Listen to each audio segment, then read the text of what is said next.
मैं सबसे पहले पूरे बिहार के 8 से 10 लाख पूरे भारत के बीपीएससी टीआरई 2 के उम्मीदवारों से यही मैं कहना चाहूँगा कि घबराने की बिल्कुल ज़रूरत नहीं है।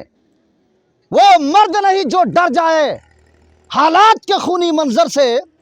उस दौर में जीना लाजिम है जिस दौर में जीना मुश्किल हो। नीतीश कुमार जी और अतुल प्रसाद जी, आप इस बिहार को किस दिशा में ले जाना चाहते हैं? आप बाप रे बाप, भारत की संस्कृति है हिंदी, हमारी आन बान शान है हिंदी और हमारी जबान है हिंदी।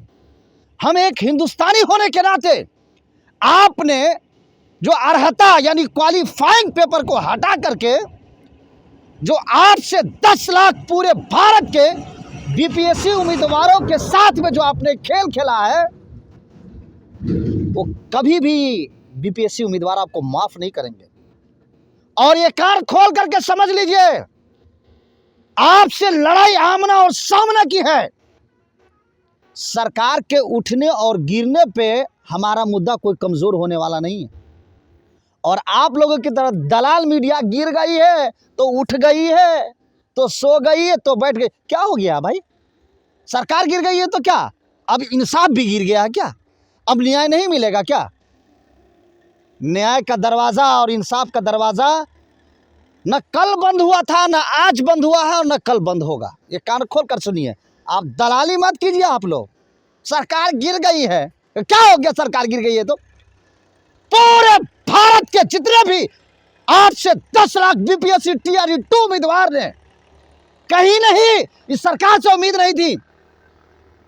इस सरकार से नीतीश कुमार, पर्सनली मैं उनको बोल रहा हूं, नीतीश कुमार और अल्पसंख्यक से लेकर के बीपीएससी आयोग के अध्यक्ष अतुल प्रसाद जी से कभी उम्मीद नहीं रही है उम्मीदवारों को।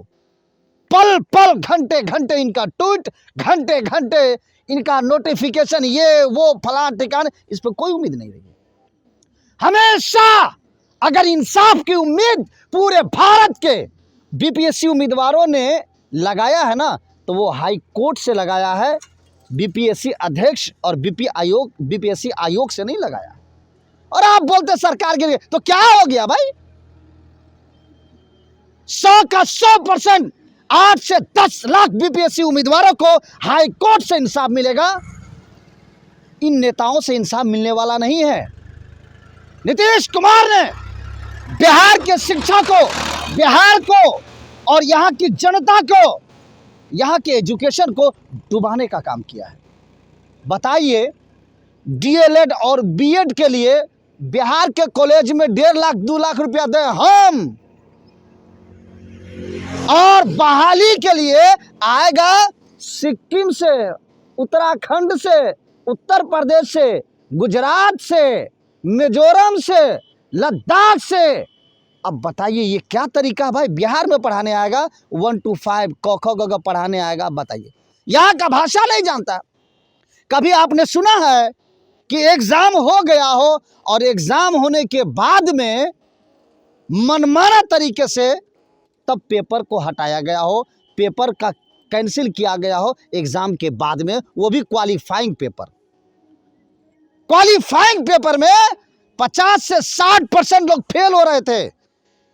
उस फेल को पास करने के लिए इन महाठगबंधन के कांग्रेस और आरजेडी के दलालों की वजह से बीपीएससी आयोग ने हिंदी भाषा को हटाने का काम किया।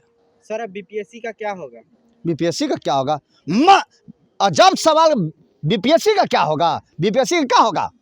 अरे कहे तो 50 से 60% फेलियर को ये पास करने के लिए क्वेश्चन पेपर हटाए हैं। करे बीपीएससी का क्या होगा? अजब आदमी हैं आप। आप सोचिए, समझिए कि क्या होगा। हिंदी हटा लिया गया, उर्दू का पेपर ही नहीं आया, एग्जाम हो गया, रिजल्ट नहीं निकल गया। इस भारत, खास करके बिहार में हिंदी और उर्दू ये दोनों सरकारी जबान है। उर्दू का पेपर ही नहीं आया, हिंदी भाषा को हटा दिया गया। भाई कौन सा भाषा आप लाना चाहते हैं? आप अब बताइए इस बिहार में और भी कोई भाषा लाना चाहते हैं क्या? अब कौन सी सरकारी भाषा, इसको हटा के, हिंदी को हटा करके अब कौन सी सरकारी भाषा लाओगे? बताओ बताओ लालू का खानदान, बताए तेजस्वी प्रसाद यादव, बताए कांग्रेसिया, बताए नीतीश कुमार। अब जवाब दीजिए, आपसे पूरे भारत के 8 से 10 लाख बीपीएससी उम्मीदवार आपसे ये क्वेश्चन कर रहा है कि आपने हिंदी को हटा करके अब आप कौन सा सरकारी भाषा लाना चाहते हैं? आप 8 से 10 दिन के अंदर अंदर हाई कोर्ट में सुनवाई पक्की हो चुकी है और पूरे भारत के, खासकर बिहार के बीपीएससी उम्मीदवार हाई कोर्ट की तरफ इंसाफ की नजर से देख रहे हैं और हाई कोर्ट से इंसाफ मिलेगा।